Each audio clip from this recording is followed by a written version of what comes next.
iyi ni radiyo BBC gahuza miryango ivugira i Londres kuri metero 19 25 31 na 41 no ku mirongo ya FM mu karere k'ibiyaga bigari no kuri internet kuri bbcgahuza.com.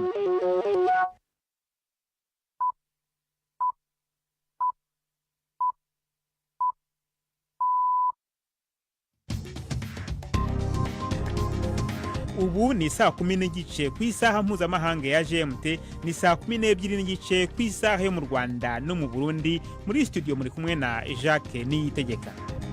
Izi ni ingingo z'ingenzi zigize aya makuru. Hari impungenge ku cyuka kibi mu bucuruzi hagati y'Ubushinwa na Leta Zunze Ubumwe za Amerika kigiye kwiyongera mu gihe Ubushinwa butangiye kwishyuza amahoro ku bicuruzwa biva mu buhinzi byo muri Amerika mu rwego rwo kwihimura. Murumva kandi umusore w'umunyarwanda ukora imashini zisudira zikoresha amashanyarazi n'amazi. Izi postas zisanzwe urumva ko n'imbere habarimo ibyuma birabyuma rero bibasha gukonsoma umuriro watumetse bura ku mashanyarazi nimba gukoresha umuriro w'amafaranga igihumbi kuri imashini yanjye. Iyi ni umuriro w'igihumbi ukoresha umunsi umwe, ashobora gushyira umuriro w'igihumbi akayokoresha icyumweru kirenga. Muri Cote d'Ivoire ibiryo gakondo byitwa tieke bikomoka ku myumbati yinitse biri ku rutonde rw'umurage ndangamuco w'umuryango w'abibumbye, bifasha cyane abagore kwiteza imbere. Tubafitiye n'ikiganiro cy'urubuga rw'imikino muri iyo mwese ikaza muri amakuru yo kuri wa mbere turi ku itariki ya 10 z'ukwezi kwa gatatu.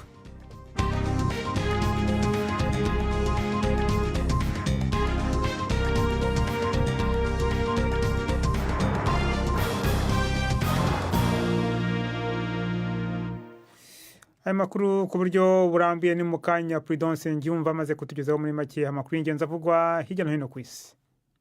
Guverinoma ya Leta Zunze Ubumwe za Amerika yatangaje ko izahagarika 83 bya gahunda zayo mu rwego rushinzwe gutanga inkunga mu mahanga USAID. Minisitiri w'ububanyi n'amahanga Marco Rubio yavuze ko icyo cyemezo cyafashwe nyuma y'igenzurwa ryamaze ibyumweru 6 ryakozwe Donald Trump amaze gutegeka ihagarikwa ryo kohereza inkunga.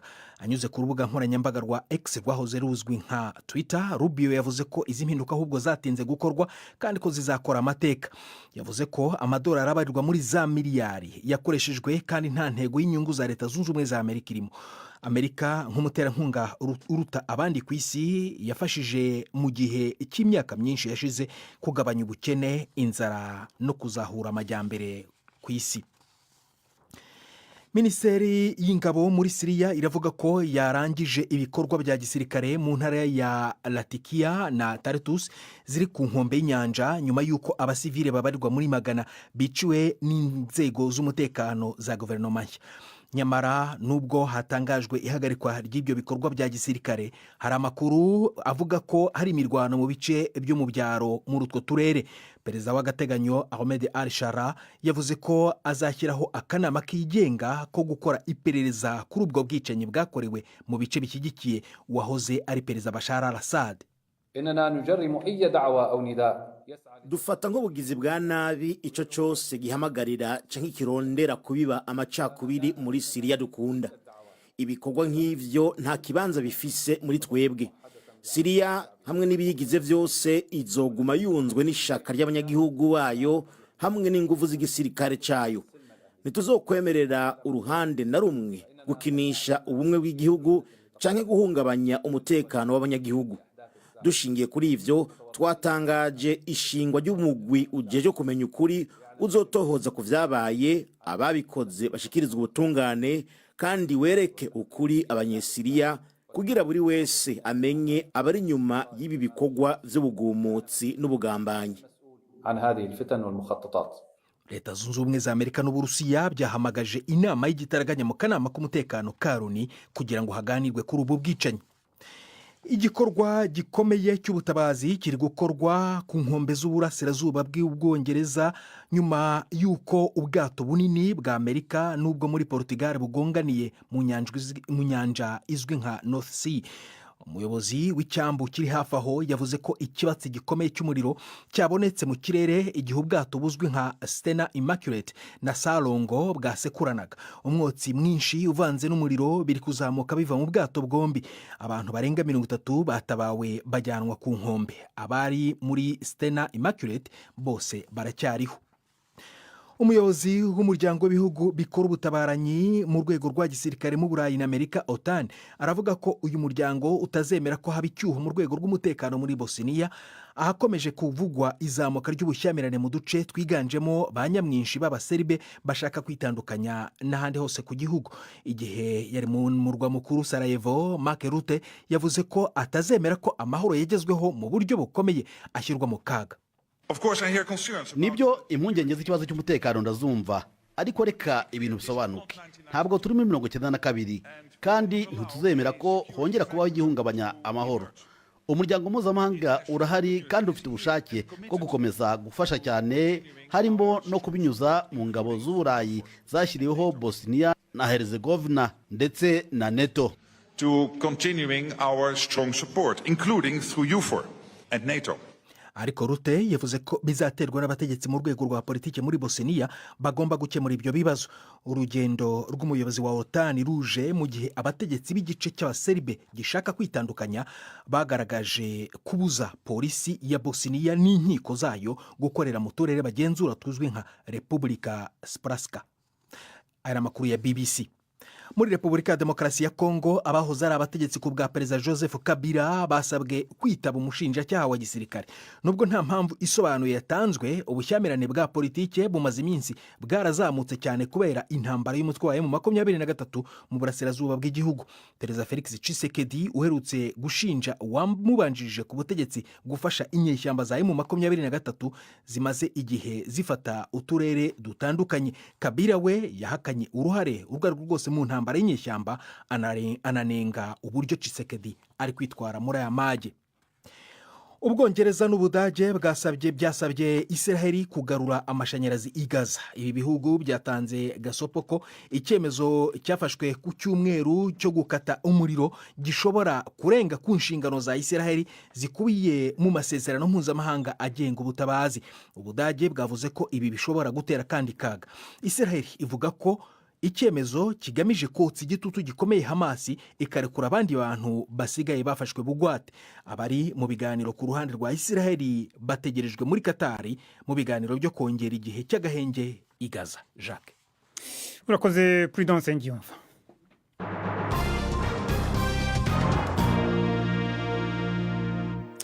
N'amakuru ku buryo burambuye reka tuyahere kwerekeranye n'ubukungu. Hari impungenge ku icyuka kibi mu bucuruzi hagati y'ibihugu bibiri ku isi bifite ubukungu bukomeye kurusha ibindi kigiye kwiyongera mu gihe Ubushinwa butangiye kwishyuza amahoro ku bicuruzwa biva mu buhinzi bwo muri Amerika mu rwego rwo kuhimura, kubera ko Perezida Donald Trump aherutse kuzamura amahoro ku bicuruzwa biva mu Bushinwa.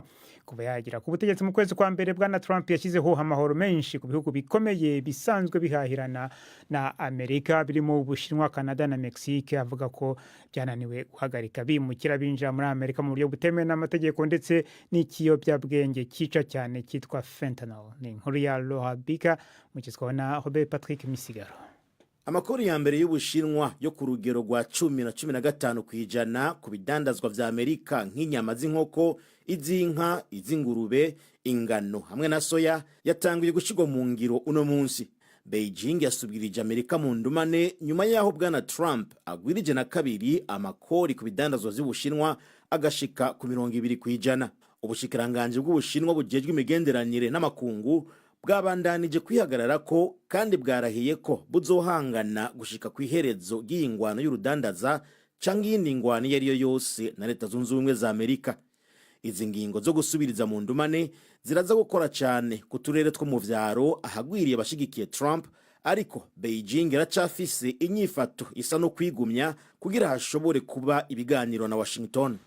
Inkuru ya Loha Bika. Reka tujye mu Rwanda ho umusore Dani Kwizera amaze gushyira hanze imashini isudira, avuga ko igiye kugabanya cyane ikiguzi cy'amashanyarazi yakoreshaga. Uyu musore usanzwe akora akazi ko gusudira avuga ko igitekerezo cyo gukora iyi mashini yayitewe n'igiciro cy'amashanyarazi kiri hejuru cyamubangamiraga mu mwuga we.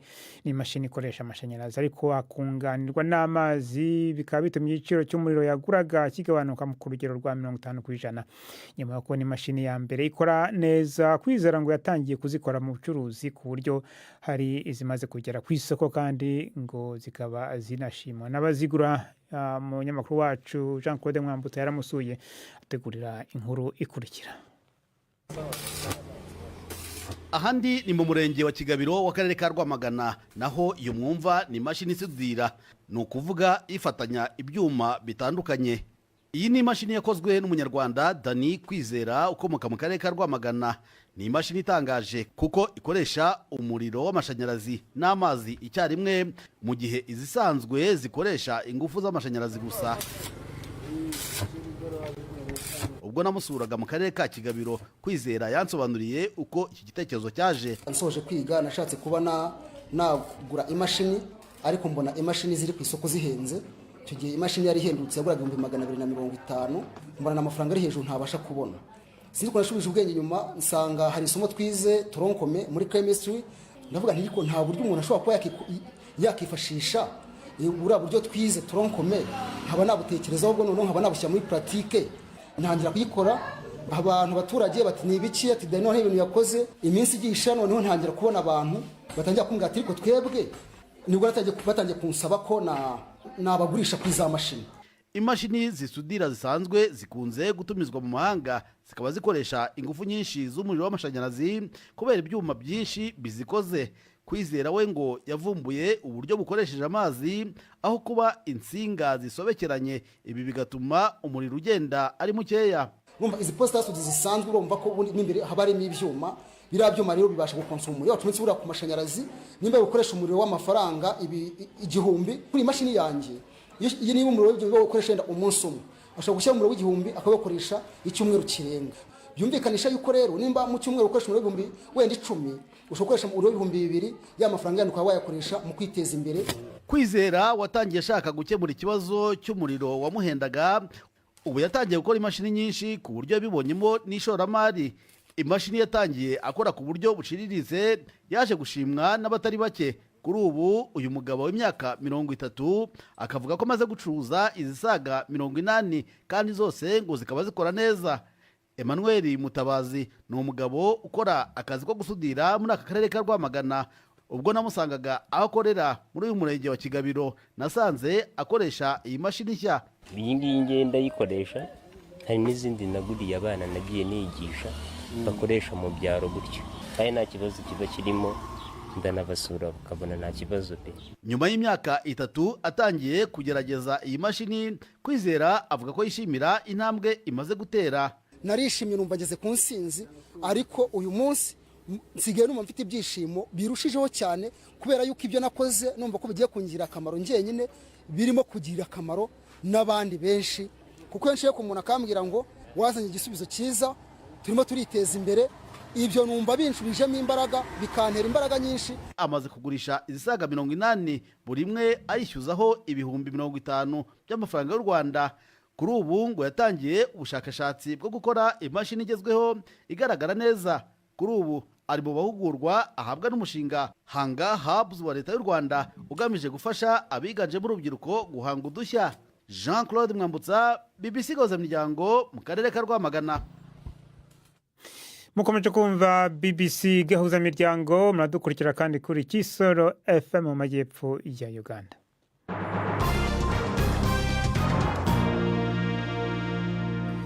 Twerekeze muri Cote d'Ivoire, igihugu gifite ubukungu bukomeye kurusha ibindi byo muri Afrika, bivuga igifaransa, aho ibiryo gakondo byitwa tieke atari ifunguro gusa, ahubwo ari n'amaramuko kuri benshi. Iki kiribwa kibanze gikozwe mu myumbati yinitse, cyashyizwe ku rutonde rw'umurage ndangamuco rw'umuryango w'abibumbye, mu gihe kinafite isoko ringana na miliyoni nyinshi z'amadolari, kikanateza imbere abagore ibihumbi n'ibihumbi. Ariko imibereho yabo ibangamiwe no kudashaka gukoresha ikoranabuhanga rigezweho, ndetse n'abakeba buzuza icyuho. Ni inkuru ya Toda Opeyemi mugezweho na Jean Claude Mwambutsa.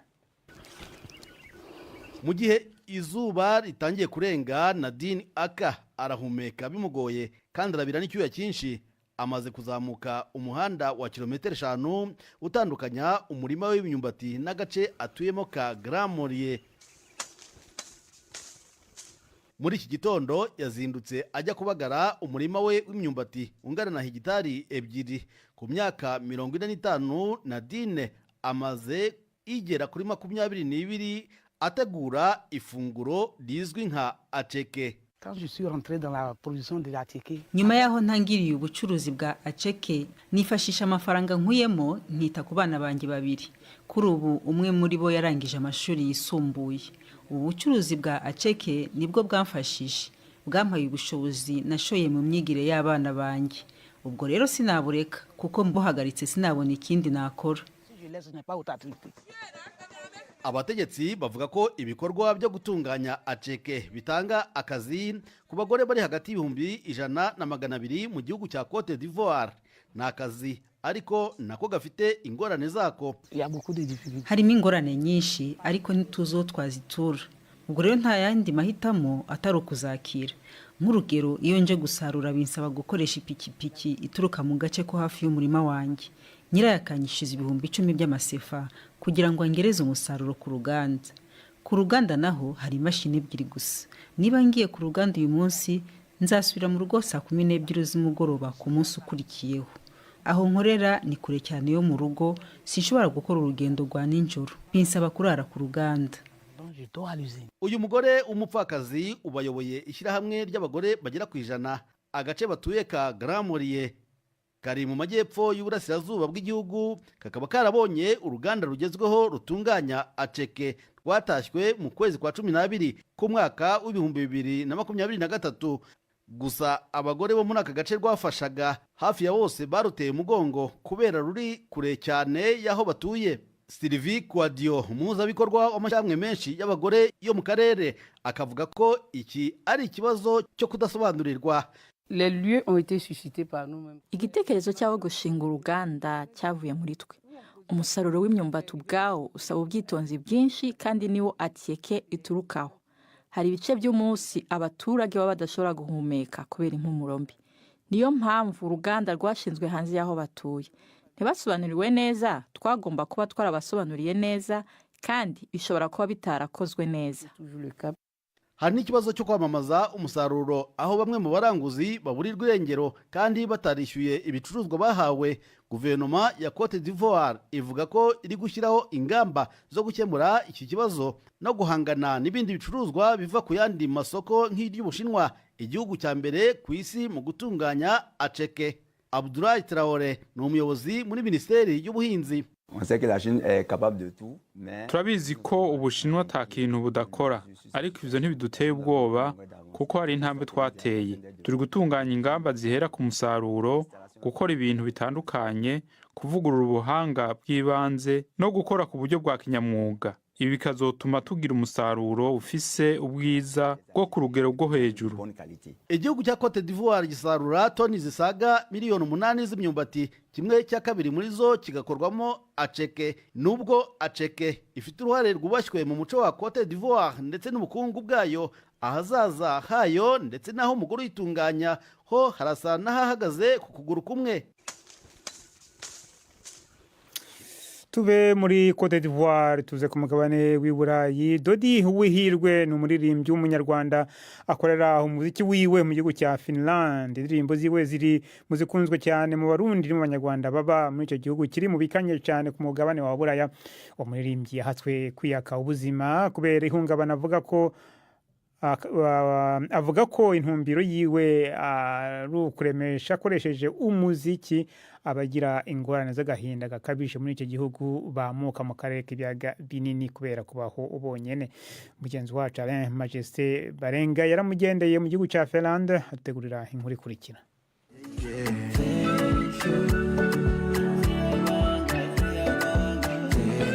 Gitari ni imwe mu ndirimbo zikunzwe cyane mu Banyarwanda n'Abarundi baba muri Finland.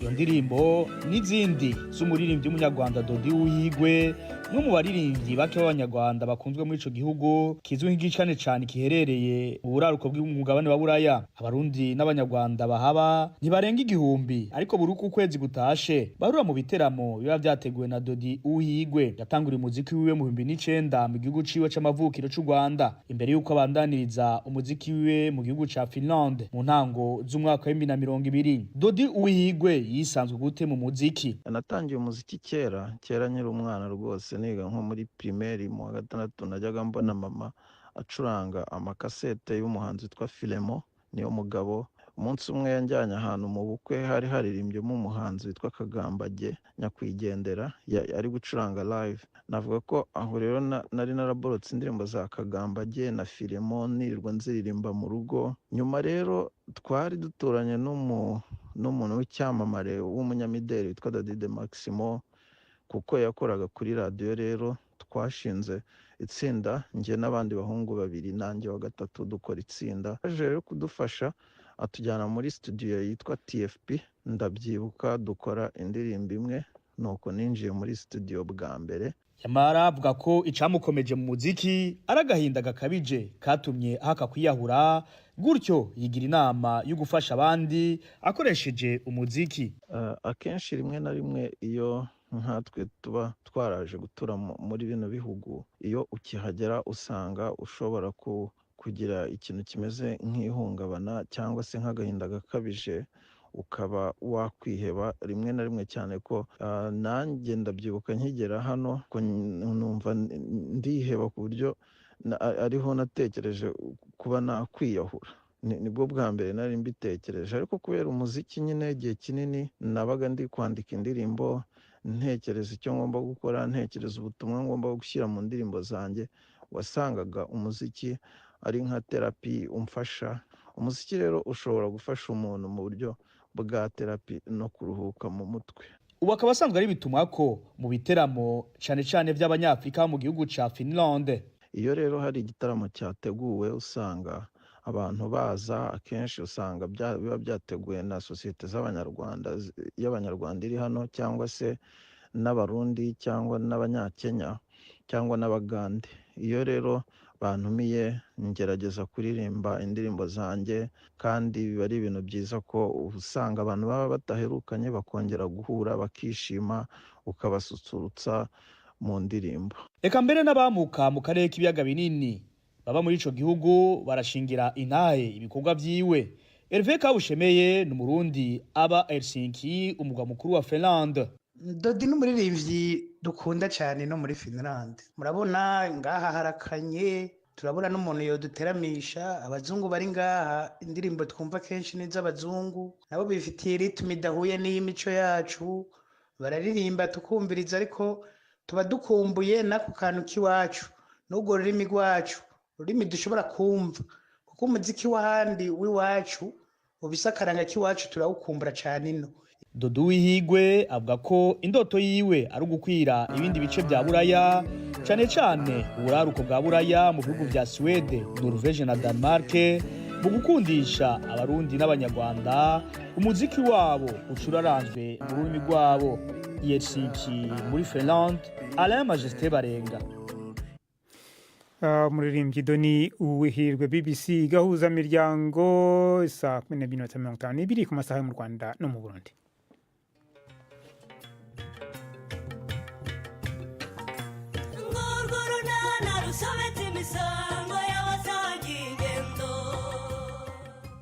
Mu kiganiro unana cyo kuri wa kabiri twabateguriye ngo amadosiye buri gihe akaba ari ibyo mbeshya.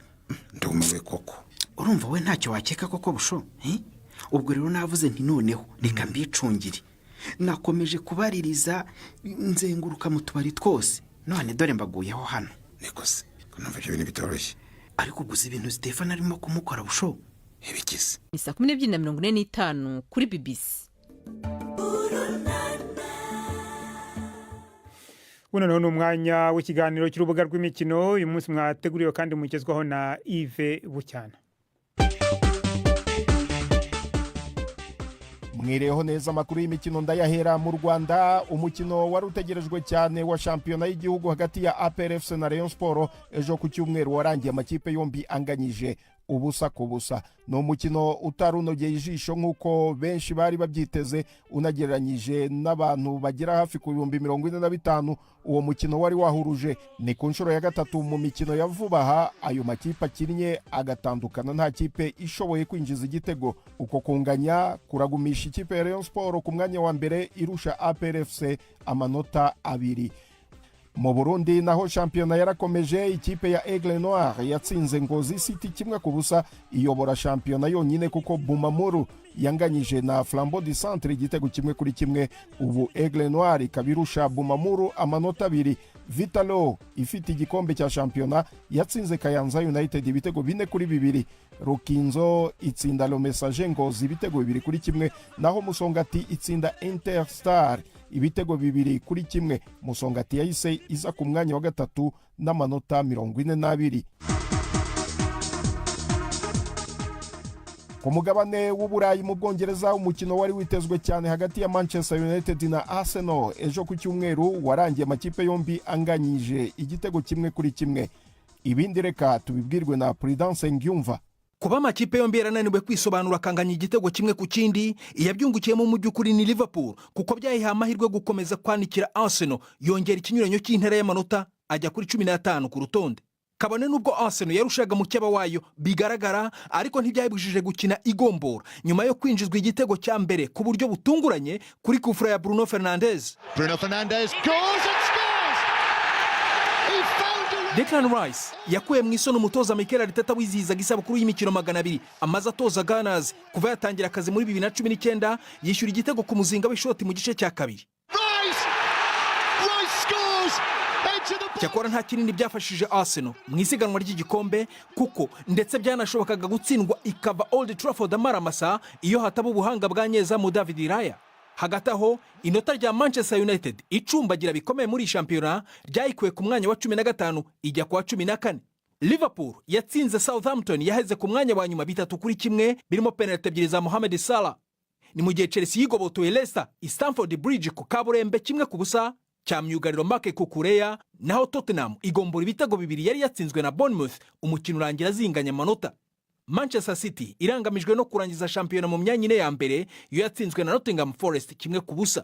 Umunsi wa 28 wa Premier League urasozwa na West Ham yakira Newcastle muri iri joro. Urakoze cyane Prudent.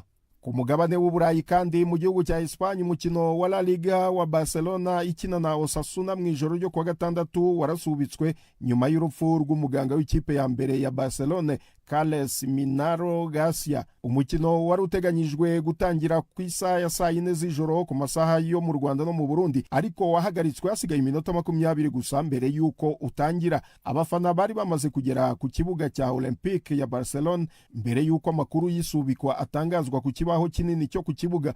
Hagati aho ejo ku cyumweru Kylian Mbappe na Vinicius Junior bahesheje intsinzi ikipe ya Real Madrid ibitego 2-1 itsinda Rayo Vallecano.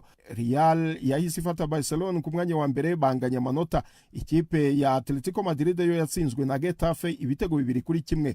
Nsoreze muri tennis, Novak Djokovic yatsinzwe bwa gatatu yikurikiranya ubwo ku munsi w'ejo yatsindwaga n'Umuholandi Botic van der Zandschulp. Djokovic yatsinzwe mu cyiciro cya kabiri cy'irushanwa rya Indian Wells ku manota 6-2, 3-6 na 6-1 n'uwo mukinnyi uri ku mwanya wa 85 ku isi kuva yatsinda Carlos Alcaraz muri kimwe cya kane kirangiza muri Australia Open. Djokovic w'imyaka 37 yatsinzwe na Alexander Zverev muri kimwe cya kabiri kirangiza mu mikino ya Australia Open. Matteo Berrettini i Doha na Van der Zandschulp mu mukino w'ejo muri Indian Wells. Djokovic wibitseho ibikombe bya Grand Slam 24 yegukanye igikombe kimwe gusa umwaka ushize, harimo na zahabu. Yaranyotewe cyane y'imikino Olympique. Ayo niyo y'imikino nabahitiyemo uyu munsi. Gendi Yves Bucyana. Ikiganiro cy'imikino kuri BBC Sauza Miryango. Urakoze Yves Bucyana ndetse na Prudence Ngyumva muri makuru y'imikino. Mu kubasezera nababwira ko mu makuru avugwa harimo ko hari impungenge ku cyoka kibi mu bucuruzi hagati y'Ubushinwa na Leta Zunze Ubumwe za Amerika, kikaba kigiye kwiyongera mu gihe Ubushinwa butangiye kwishyuza amahoro ku bicuruzwa biva muri Amerika byo mu buhinzi mu rwego rwo kwihimura. Naho mu karere muri Repubulika ya Demokarasi ya Kongo, abahoze ari abategetsi ku butegetsi bwa Perezida Joseph Kabila basabwe kwitaba umushinjacyaha umushinjacyaha wa gisirikare nubwo nta mpamvu isobanuye yatanzwe ubushyamirane bwa politiki bumaze iminsi bwarazamutse kubera intambara y'umutwe wa M23 mu burasirazuba bw'igihugu. Perezida Felix Tshisekedi yaherutse gushinjwa mubanjije ku butegetsi gufasha inyeshyamba za M23, hanyuma Kabila we yahakanye uruhare muri iyi ntambara. Hano makuru yahagarariwe na Mark Niyonkuru. Mwakoze cyane guhitamo BBC Gahuza Miryango. Amakuru yacu arakomeje ku rubuga rwacu rwa internet bbcgahuza.com.